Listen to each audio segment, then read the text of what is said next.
ole vo in nia hian phone full display da dan kan soidona hemi ka phone hi kan mu nga hemi apps noiber phone apps noiber ho na thlanga home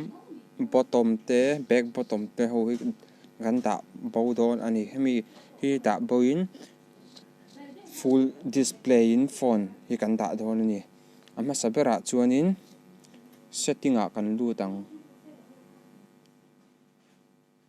chuan kan slide thazelanga kan slide thazelanga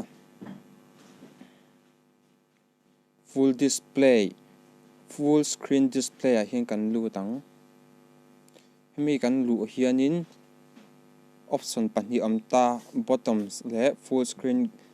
gesture ti anita bottom hi tuna kan man lai mek home button te back bottom te omna ho hi ania tin hemi hi kan da bodona chun phone full display a kan da dona chumi ani chuwa full screen gesture a hin kan ti kanga chuanin hemi hi practice photangai ta ni practice ngai phot chu angai awang chuan learn a hian kan lut liang chuan learn bok hi kan met liang home bottom me dan kha tuna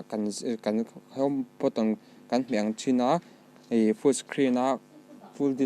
screen display kan da to don wangin home screen ti dan tur kan zir ang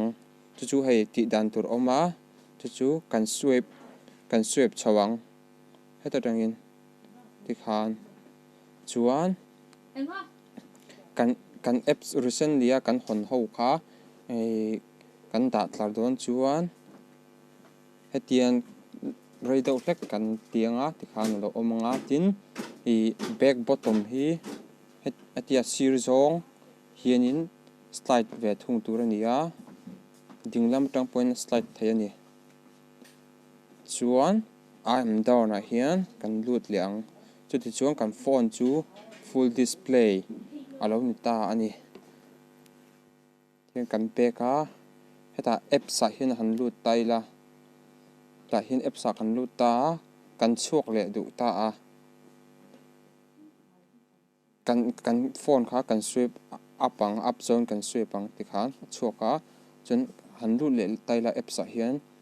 a series of kan slide khan back bottom mane ta ni khami kha phone full screen da ania ka channel min no like subscribe in share sak ve ula whatsapp trick chi sang tele phone android trick chi sang te kan na soi zel don ni kalome